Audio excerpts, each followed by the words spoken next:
Greetings world. This is Thursday, June 12th. This is day 12 of the Southern Cross Novel Challenge. And it's been a very long day for me, but it's been a good day. Yesterday, after I went spelunking out under the deck where everything was very adventurous, I took a personal day. I went and checked into a hotel for the night. And I did that because I've been meaning to do that for the last, it's been on my schedule for 2 weeks now, but the time slot finally opened up, I was able to go. And basically that was because that worked out because spelunking was yesterday instead of today. So everything works out eventually. But I figured I needed a hotel stay to kind of get quiet, get by myself, alone with my notebook, where I could straighten out my thoughts, figure out what I'm going to do with everything that I have to do.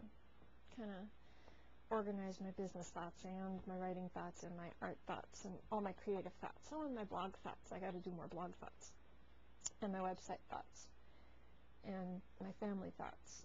And maybe I've got too many thoughts.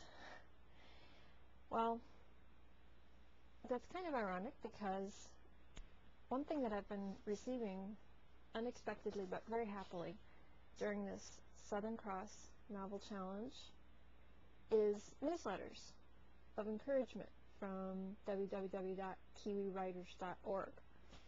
And I didn't expect the newsletter, and the first time it came it was just so spot on. I just thought, wow, I really needed to hear that. Well, today I received another newsletter. And I kind of waited till the end of the day to open it up because I had a feeling it was going to be just what I needed to hear at this point. I'm suspicious that they've done this before, so they know the pattern. Well, I opened it up and it said, congratulations, you're on week 2 of the challenge to write 50,000 words of fiction in the month of June.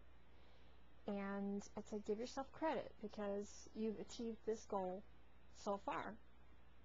And it also encouraged us to keep on with the progress that we were able to start with. When you start, you have adrenaline going on, you're excited, you're challenged, you have a good progress. And it's kind of easy to let a little bit of a stumble slow you down when the first bit of energy has kind of worn off. Well, I had a little bit of that the last couple of days. First thing was business kind of getting in the way of my writing time. And in a way, it's my fault for letting that happen, but sometimes you just can't do everything. So yesterday, that was my time to kind of relax, and I thought, now I'm going to get some word count done. I'm just going to get 4,000 words. This is going to be awesome. I had everything. I had a 12-cup Starbucks box filled with coffee. I was all set for the night. But I wound up writing a couple hundred words. And I was lucky I got that. It just wasn't there. It just wasn't in my head. I knew the story was present. I still felt very strongly about it. I was playing it out in my head, but the words weren't there. And so I took some downtime. I worked on my videos last night. I did some reading on Right Away by Elizabeth George, which gives me good inspiration when I'm lacking. And I just kind of gave myself a rest time. And I didn't expect that to happen, but it happened. And it turned out to be a good thing. And ironically, that's what the newsletter said today. It said, take a break, give yourself a little time, and do something enjoyable. Well, this afternoon, I went out with my mom. We went out for coffee, and I've had a lot of coffee the last couple of days. We went out for coffee and a sweet roll. We went browsing at the cell phone store. We just kind of walked around. I got back here and I did some art, and I listed some art online for sale. Took care of that. And in a way, I'm putting off the writing, but in a way, it's because it's just not in my head.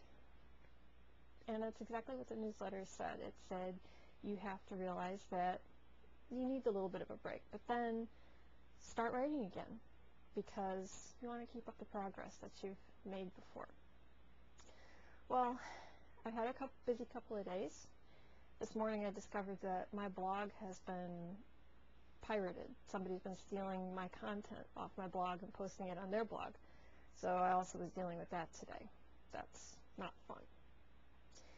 But also, those 5 a.m. nights I've had last week have come back to bite me because I've got a little bit of a cold going on now. So I'm just feeling kind of, blah. And the temptation is to feel very upset with myself. I'm rattling right now, but to feel very upset with myself for not making progress, for slipping and falling, and not being able to pick myself back up and get back on the word count where I was making 2,000 words a day. Well, they say that when you fall off a horse, what you have to do is you have to get back on it. Now that's become a proverb, but I've got the unique bonus, I guess you could figure it, that I've actually been thrown from a horse. And I was thrown from a horse on a rocky hillside. The horse fell down. I went over the head, landed on the hillside. I don't know how I missed the rocks. I don't know how I didn't break anything. It was good for future writing because I know exactly what it feels like when everything stops and goes in slow motion. Yeah, it really does that. Adrenaline's a nice thing. And I didn't get rolled. The horse didn't roll over me. All those wonderful things. I was fine. And then I was standing there on that hillside, and I was looking at this horse, and it was ready to keep on heading back. And it was a long walk back to the ranch, and I was willing to make it.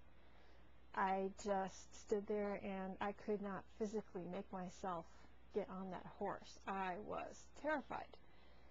But I remembered that old saying, you have to get right back on that horse. And I looked at it, and I thought, if I don't get on board right now, or on the horse right now, it's something that will affect me for the rest of my life. I will know that I got thrown and I didn't get back up again. So I forced myself to get back on that horse. Now, granted, on the way back to the ranch, I let the horse take the easy path. All the cowboys were saying, don't let them take the easy way. They get lazy. You got to walk over the rocks and all that kind of stuff. I'm like, no, we're taking the easy way. But at least I got back on board, and we made it back to the ranch, and I went and took some aspirin because I was pretty dang sore for the next couple days. But it was an interesting experience, and it's always reminded me of what that feeling is when you get thrown from the horse, when you stumble, when you lose your pace and you stop. It's very easy to stand there and look at the situation and think, I could never get back on board. I could never make up what I've lost. I could never do as well as I did before. But the thing is, even if you don't do as well as you did before, the fact is you have to at least try. So last night and today, I haven't written 2,000 words a day. But the fact that I keep writing makes me a writer, and I'm hoping that at the end of the month I'm going to look back and think I'm very glad that I kept on working. So that's what I'm going to do now. I'm going to nurse my cold with some hot cocoa, write a couple words. Tomorrow will be a better day.